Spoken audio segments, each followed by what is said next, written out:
নমস্কাৰ। আজি আমি আলোচনা কৰিবলৈ লোৱা বিষয়টো হৈছে ফ্ৰেকশ্যন অথবা ভগ্নাংশ। ভগ্নাংশৰ সবিশেষ আমি আজি বিশদভাৱে আলোচনা কৰিম। আশা কৰোঁ আপোনালোকে ভিডিঅ'টো ভাল পাব।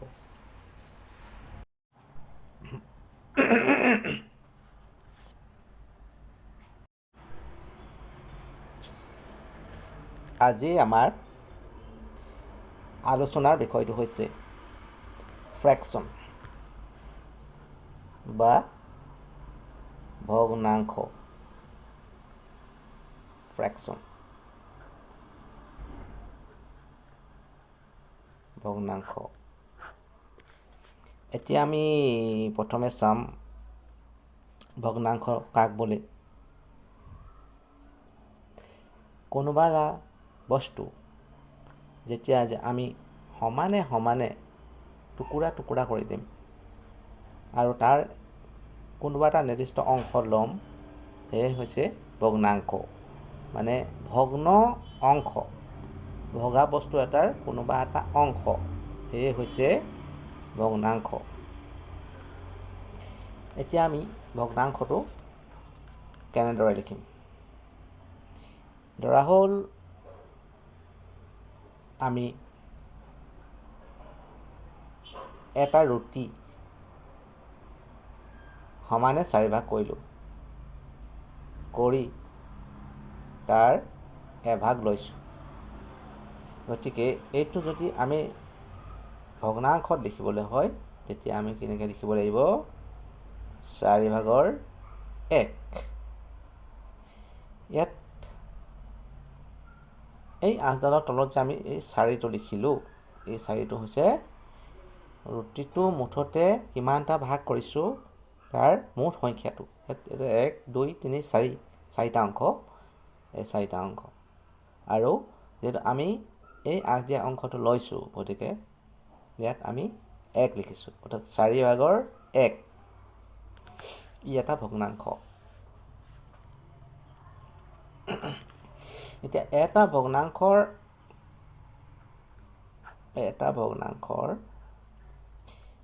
এই ওপৰৰ ফালে যিটো সংখ্যা থাকে তাক লব বুলি কোৱা হয়, আৰু তলৰ ফালে যিটো থাকে তাক কোৱা হয় হৰ। লব আৰু হৰ, ঠিক আছে।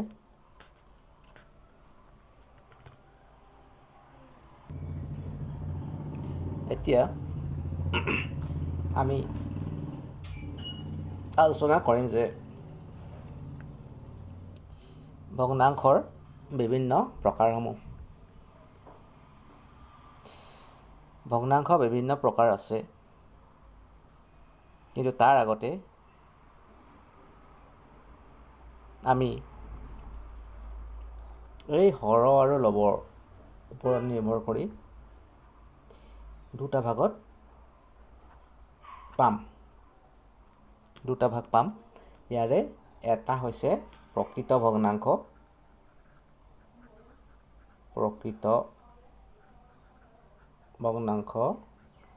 আৰু আনটো হৈছে অপ্ৰকৃত ভগ্নাংশ। এতিয়া আমি কোনোবা এটা ভগ্নাংশ প্ৰকৃত নে অপ্ৰকৃত আমি কেনেকৈ জানিম? উদাহৰণটো চালে অতি সহজ হ'ব। আমি ইয়াত যদি লিখোঁ 4/3, মানে ৰুটিটোৰ 4 ভাগ কৰি 3 ভাগ লোৱা হৈছে, আৰু এই ভগ্নাংশটোত লবটো হৰটোতকৈ সৰু, গতিকে এনে ভগ্নাংশবিলাকক প্ৰকৃত ভগ্নাংশ বুলি কোৱা হয়। কিন্তু কিছুমান ভগ্নাংশ আছে যিবোৰ ভগ্নাংশত হৰটো লবতকৈ সৰু, যেনে 5/7,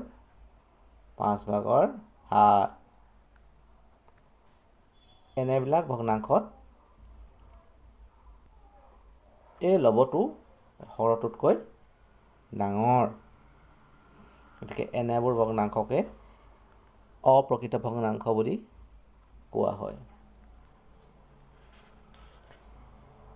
আন এটা ভগ্নাংশ আছে, যিটো ভগ্নাংশত এটা স্বাভাৱিক সংখ্যা মানে এটা গোটা সংখ্যা আৰু এটা ভগ্নাংশ লগ হৈ থাকে।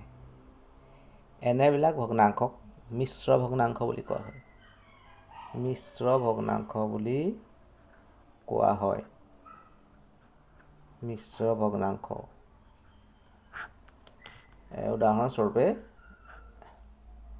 ধৰি লোৱা 1 সমষ্টি 5/1 এনেকৈ পঢ়া হয়। 1 সমষ্টি 5/1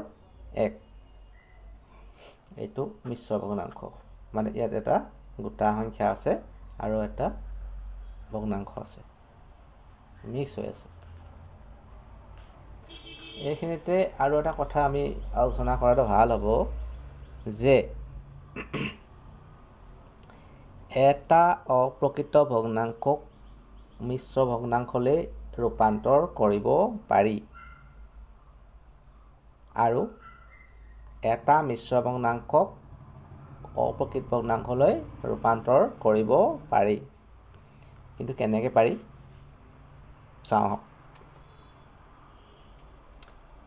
ধৰি লওক এইটোৱে মিশ্ৰ ভগ্নাংশ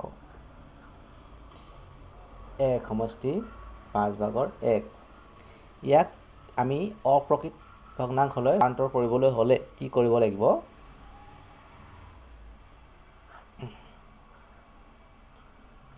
1 পূৰণ 5 যোগ 1 মানে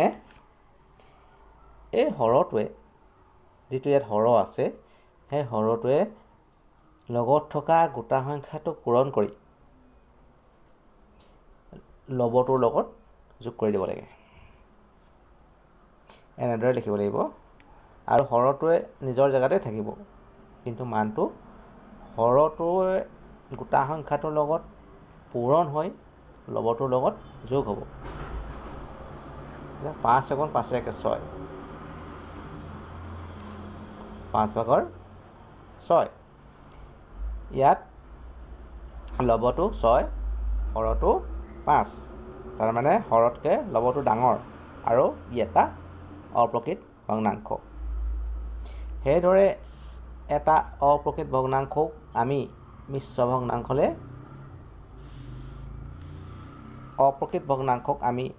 ভগ্নাংশলৈ সলনি কৰিব পাৰিম। কেনেকৈ?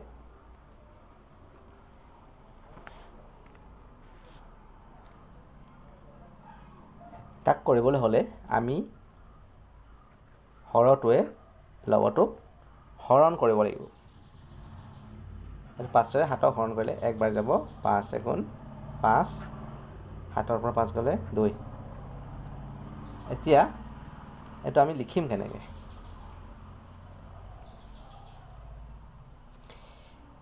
ইয়াত হ'ব 1 সমষ্টি 5/2 মানে এইটো হ'ব ভাগফল, এইটো হ'ব ভাজক, মানে 5টো ভাজক, 7টো ভাজ্য আৰু 2টো বাকী বা ভাগশেষ। গতিকে আমি যদি ফৰ্মুলা ৱাইজ লিখোঁ, তেতিয়া আমি কি বুলি লিখিম? ইয়াত থাকিব ভাগফল আৰু লবৰ স্থানত থাকিব বাকী বা ভাগশেষ আৰু হৰৰ স্থানত থাকিব ভাজক। এইদৰে আমি যিকোনো অপ্ৰকৃত ভগ্নাংশক মিশ্ৰ ভগ্নাংশলৈ সলনি কৰিব পাৰিম। এতিয়া আৰু এটা ধাৰণা আহিলে সদৃশ ভগ্নাংশ আৰু অসদৃশ ভগ্নাংশ। সদৃশ ভগ্নাংশ, অসদৃশ ভগ্নাংশ। সদৃশ ভগ্নাংশৰ ধাৰণাটো এনেকুৱা, যিবোৰ ভগ্নাংশৰ হৰবোৰ একে সেইবিলাকক সদৃশ ভগ্নাংশ বুলি কোৱা হয়, আৰু যিবোৰ ভগ্নাংশৰ হৰবিলাক বেলেগ বেলেগ তেনে ভগ্নাংশবোৰক অসদৃশ ভগ্নাংশ বুলি কোৱা হয়। যদি মই লিখোঁ 5/1, 5/2, 5/3, এইবোৰ সদৃশ ভগ্নাংশ। যদি মই লিখোঁ 2/1, 3/2, 7/5, এইবোৰ অসদৃশ ভগ্নাংশ। এতিয়া সদৃশ ভগ্নাংশ আৰু অসদৃশ ভগ্নাংশ ইটোৰ পৰা সিটোলৈ পৰিৱৰ্তনশীল। কোনো অসদৃশ ভগ্নাংশক আমি সদৃশ ভগ্নাংশলৈ পৰিৱৰ্তন কৰিব পাৰিম। প্ৰথমে আমি হৰকেইটাৰ লসাগু উলিয়াই ল'ব লাগিব। লসাগু মানে এলচিএমটো এটা বেলেগ চেপ্টাৰ দেখাম মই, এলচিএম এইচচিএফ কেনেকৈ উলিয়াই। কিন্তু এতিয়া মই কৈছোঁ যে ইয়াৰ হৰকেইটাৰ মই লসাগু উলিয়াম। ইয়াৰ লসাগু হ'ব 3 × 6, 6 × 7 = 42, লসাগু হ'ব 42। গতিকে আমি প্ৰতিটো ভগ্নাংশৰ হৰটো 42 কৰিবলৈ চেষ্টা কৰিম। 3/2, 3/2 পূৰণ, এনেদৰে ইয়াত বহিব 42, ইয়াত বহিব 42, 7/5 সমান 5, 7 পূৰণ, এইফালে হ'ব 42, 6, 7 × 42, ইয়াত 6 বহালোঁ। যিহেতু হৰৰ লগত যিটো সংখ্যা পূৰণ কৰিম আৰু লবৰ লগতো একেটা সংখ্যা পূৰণ কৰিম, 6, 5 × 30, সেইধৰণে 3, 14 = 42 ইয়াত পূৰণ কৰিম আমি, আৰু লবৰ লগতো 14 পূৰণ কৰি কিমান পালোঁ, 2, 14 = 28। সেইধৰণে এই হৰটোৰ লগত 21 পূৰণ কৰিলে 42 হ'ব, আৰু লবৰটোৰ লগতো 21 পূৰণ কৰিম, 21 থাকিব। এতিয়া আমি যিকেইটা ভগ্নাংশ পালোঁ,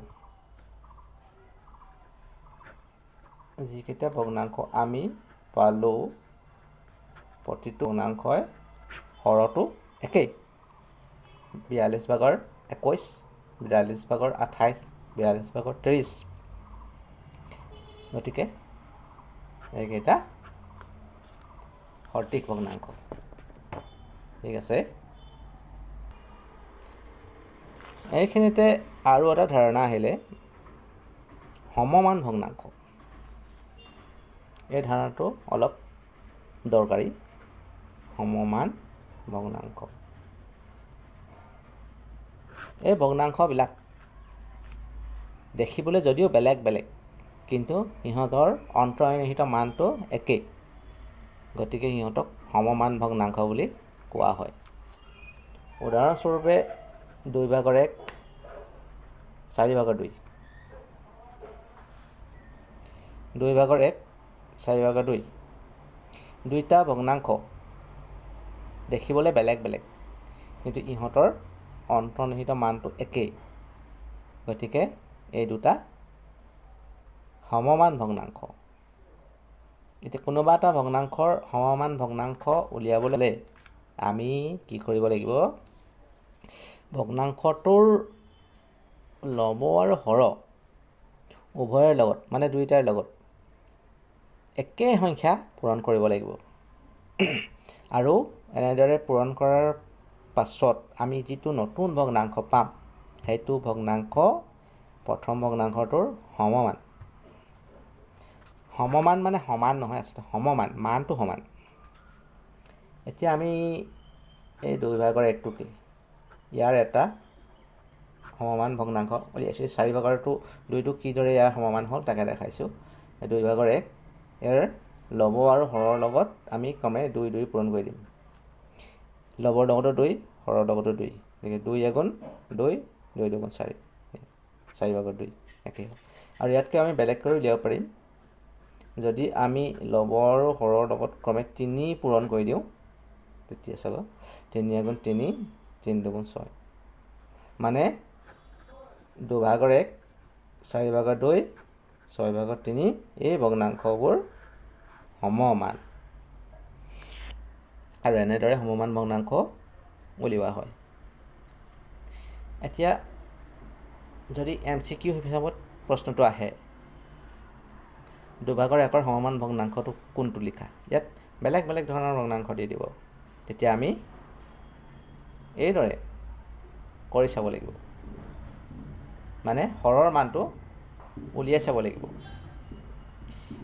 এই প্ৰথম ৰাশিটো হৰটোৱে প্ৰথম যিটো ভগ্নাংশ পাইছোঁ তাৰ হৰটোৱে বাকীবোৰ ভগ্নাংশ হৰবিলাকক হৰণ কৰি চাব লাগিব, মনৰ মাজতে হৰণ কৰি চাব লাগিব, আৰু হৰণ কৰি যিটো আমি সংখ্যা পাম সেই সংখ্যাটোক লবটোৰে পূৰণ কৰি দিলে যিটো মান ওলাব সেই মানটোৱে হ'ব সমমান ভগ্নাংশ। উদাহৰণস্বৰূপে 2/1 আমাক MCQ অপশ্যনেল এনচাৰত আছে 4/2 এনেকৈ। তেতিয়া আমি এই 2টোৱে এই 4টো হৰণ কৰি চাব লাগিব, 2 × 2 = 4 2 ওলাব, আৰু সেই 2টো আমি এই লবটো এইটো লবটোৰ লগত পূৰণ কৰি চাব লাগিব, 2 × 2 তাৰমানে এইটো 2, অৰ্থাৎ 4/2টো 2/1 সমমান। এনেদৰে আমি মানবিলাক উলিয়াব পাৰিম, উত্তৰবিলাক। আশা কৰিছোঁ বিষয়টো ভালকৈ বুজি পাইছে, আৰু এবাৰ বুজি নাপালে আকৌ এবাৰ ৰিপিট কৰি চাই দিলে কথাবিলাক ক্লিয়াৰ হৈ যাব।